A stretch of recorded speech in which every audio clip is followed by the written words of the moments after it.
What do you say, everybody? Welcome to Elephant in the Room. He's Jay Coker. I'm Mick Gillispie. Great to have you on Roll Tide Pods. If you're not a subscriber, become one right now. We got football season dead ahead, and we do a show here on the channel. We got a lot of other cool stuff coming up, part of Disrupt the Media. All right, it's Media Day. It's Alabama Media Day, and for the first time that I can ever remember, because I guess they did Media Day with Shula and those guys. I just don't remember it. I remember a lot of Nick Saban Media Days, and today we had Kalen DeBoer Media Day, and Kalen DeBoer he's so smart and nice and genuine and calculated, but at the same time genuine. Yeah, if we lose 8 games, it's going to be hard to talk shit about him.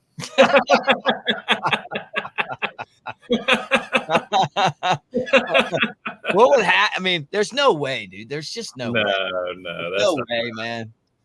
That's not going to happen. The under's 9.5. I think they're not losing to Tennessee and all these teams. They're just not. No, it's kind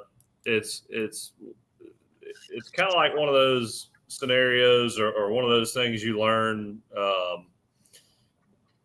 When a guy shows up and you don't know if he's he may be the talk of the town, but you really don't know what he's about or if he's good or if he's what he's hyped up to be. And then you see him do, it's like a new recruit coming in, a coach. You see them do all the little things right.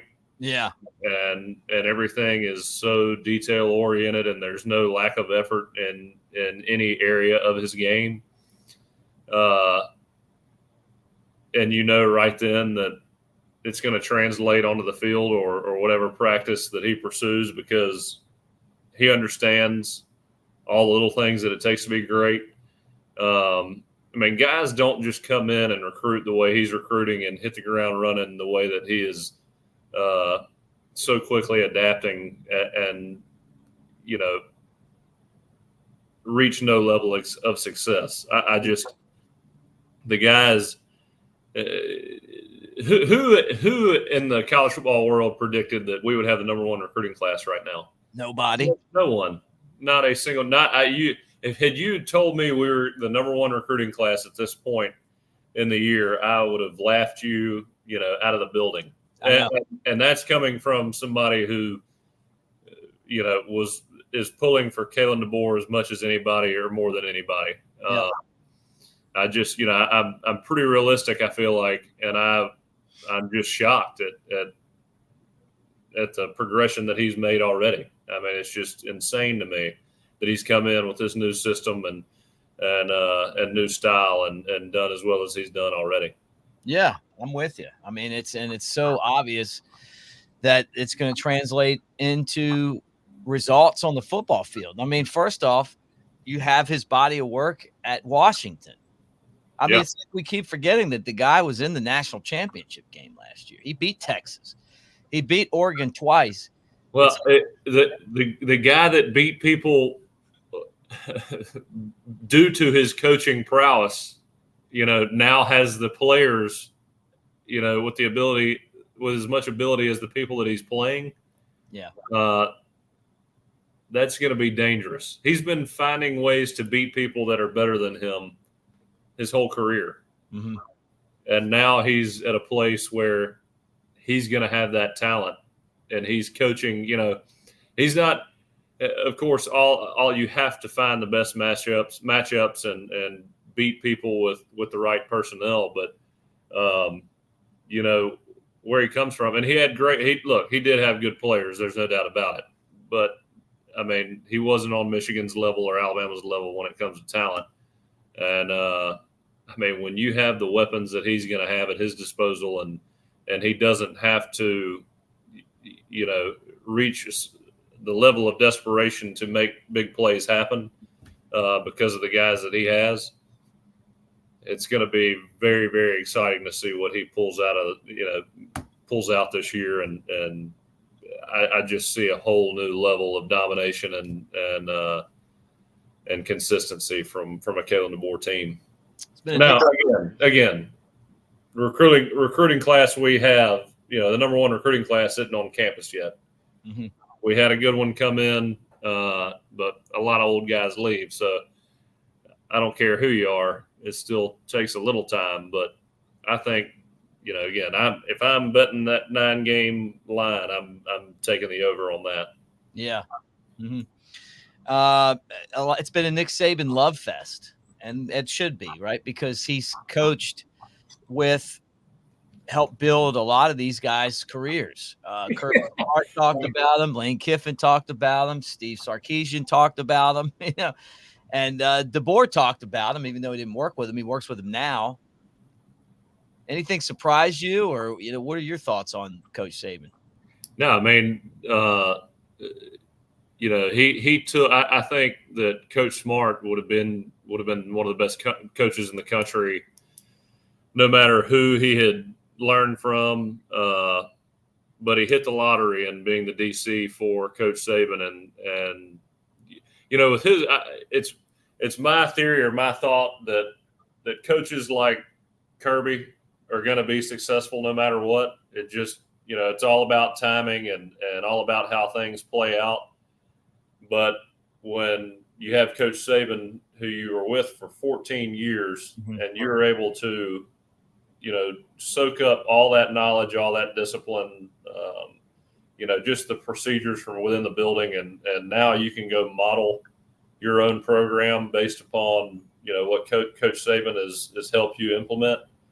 I mean, him reaching the top of the mountain happened a lot faster than any other method of getting there, in my opinion. Mm-hmm. You look at Sark, you look at Lane. I don't know if they're head coaches in the SEC if it's not for Coach Saban. Well, he saved their careers. I mean, Lane was a disaster, flaming disaster at USC. They fired him on the tarmac. At Tennessee, I don't think he was bad there. I think he would have been fine. But when he left, it was just kind of like, what just happened here? Oh, yeah. Yeah. And then Saban, I mean, honestly, Nick Saban needed somebody to come in and revamp the offense, but he probably got a little more than he bargained for. Yeah, I mean, look, I think Lane has gotten to a point in his life where he's, to me, you watch him in interviews, you watch him communicate with people, he seems to be at peace with where he's at, what he's doing, excited, energized about it.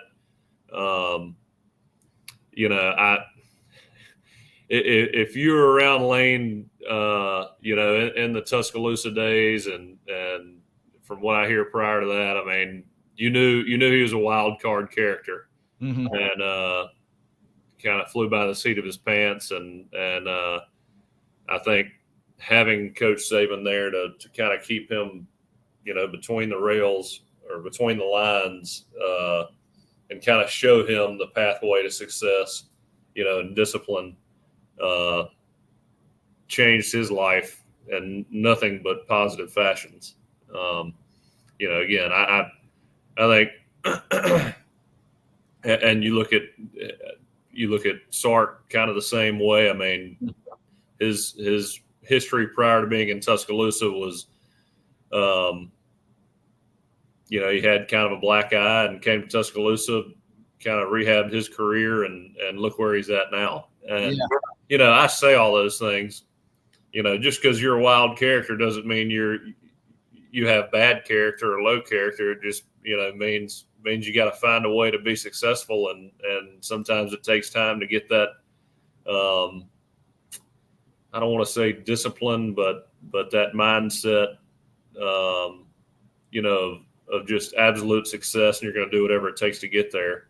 And I think Coach Saban, I mean, he did it for me. I learned so much from him just watching him every day, without even him having to coach me directly. Just watching him, seeing the way he manages his lifestyle, manages relationships, his family. We all make mistakes, but man, he's pretty damn good at mitigating mistakes and making the right decision when the time comes. And condolences to Monty Kiffin. Well, Lane Kiffin's dad, Monty, passed away, but condolences to the Kiffin family. I mean, Monty, on the other hand, always known for being a model citizen. I mean, not just because he invented the Tampa 2, but people in the business talk glowingly about the person that Monty Kiffin was. I know you've met him a few times. Yeah. He was in Tuscaloosa. He'd sit in on our meetings. He's, just kind of old school, quiet. But whenever he had something to say, everybody was, everybody kind of sat up and listened. He didn't. Again, he wasn't one of our coaches, but the depth of knowledge that he had was respected by everyone in the building, and he didn't need a position for you to take note of whatever he had to say. Right. And he was one of the best of all time. Mm-hmm.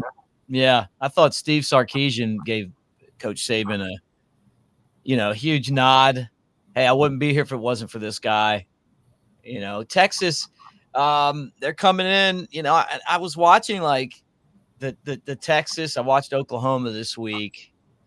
They just don't feel like the SEC to me, man. I know here, but it doesn't feel like the SEC. Neither does Missouri. I'm not a Missouri guy either. Yeah, I'm a little surprised. I'm a little surprised Coach Saban picked Texas to play Georgia in the SEC championship. I think on paper Texas always look like an all-star lineup. They've always got good recruits. They should always be there. But the SEC is different, and Coach Saban mentioned that during the SEC media days. A lot of these guys, they don't really understand the SEC until they get there.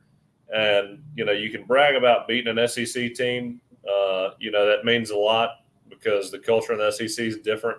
The intensity is different. But you go have a successful season in the SEC, and that's when people start respecting you in this conference because, again, it's one thing to beat a team. You have a good day and you beat an SEC team. You have that mental fortitude, that mental toughness and fortitude to play throughout an entire season and be successful and make it to an SEC championship. Okay, that's when you've reached that level of a program that's at the top of the game, and everybody's going to turn their head and respect you. So yeah. It's just, again, the bowl season when you beat an SEC team, that's great, but when you come play that season, that just grueling week after week, physical game, you learn what the SEC is all about. And I've been around coaches, at Alabama. There were coaches that have coached in a lot of different conferences, and that's what they always say is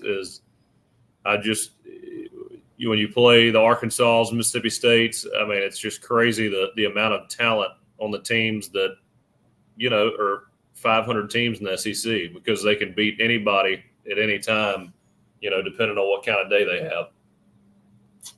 And they seem to always be physical. Yeah, right. Yeah. It's definitely going to be interesting to see when you don't have the pansies that they have on the schedule in the Big 12. You do have Vanderbilt, and but that's it. That's the one school where I'm like, they don't belong here. The other ones can beat you. Arkansas is going to play them to the death. They're that rivalry's back, which that'll be fun.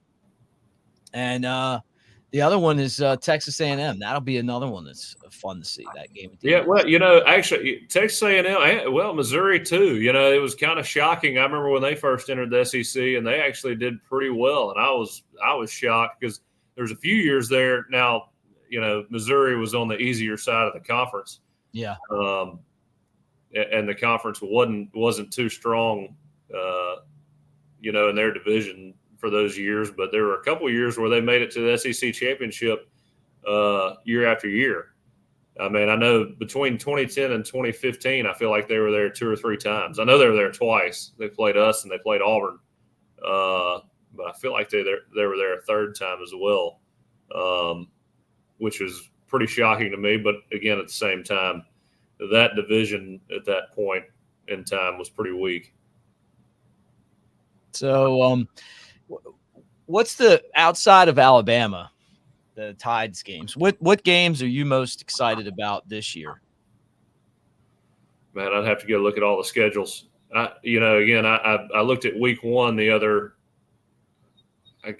Miami, Florida. In terms of week one games, well, we're going to find out pretty quick if Billy Napier is going to be around at Florida, because if he loses that Miami game, it's going to be pretty tough for the rest of the year. Up the creek, man. Yeah, when you talk about week one games, I'd actually like to go through that, but that's kind of I just meant in general in the SEC. Like Georgia. Georgia. Yeah, Georgia, Alabama. Ole Miss is going to be must-watch TV this year. Cannot wait to see Ole Miss play, and especially Jackson Dart. This is going to be his third year. Yeah. You got a guy like that playing with Lane. You can't count them out against anybody. Obviously Alabama, Georgia, Alabama, Oklahoma. Those are going to be huge. And back to your point about Texas and Oklahoma, if we have to take on teams to add to the SEC, I like Texas and Oklahoma. But for years, when you grow up an SEC fan and you watch Texas and Oklahoma play, and they're good in their conferences, but I've always felt like they were still kind of inferior to the SEC type of play. Yeah. I'm excited to see them battle through this year. I think Texas is going to be better than Oklahoma, but I still, Coach Saban, he knows what he's doing. Throwing Texas in there, talking a little shit to our players. Did you see Tyler Booker? He said, Coach Saban said, don't listen to guys who are in their, living in their mom's basement, and I'm not listening to a guy who plays golf every day. He's joking, of course, but that's pretty hilarious. What games are you looking forward to? Well, I can't wait to see Georgia play a tough schedule. I also want to see Tennessee go back to Oklahoma, just because of the way that Heupel left. I don't think that when he was let go or whatever happened, I don't think they ever thought he'd be Tennessee's football coach. And I look at Oklahoma right now, and I just don't take them seriously. I just don't think they're gonna be that good. I think they'll be okay, but they don't have an elite level coach. It's obvious when he talks, and seems like a nice guy, but I just don't think he's going to be somebody that's going to really be able to win week in and week out, even with good players. And but I want to watch that. I guess Ole Miss definitely. Just because they've kind of built up a little bit, with some of the things they've done in the transfer portal. But the good thing is there should be worthwhile games every week. Oh yeah, well that's the thing I'm most excited about. That and the 12-team playoff. We're going to have 12 teams in a playoff. You're not going to have that dead period of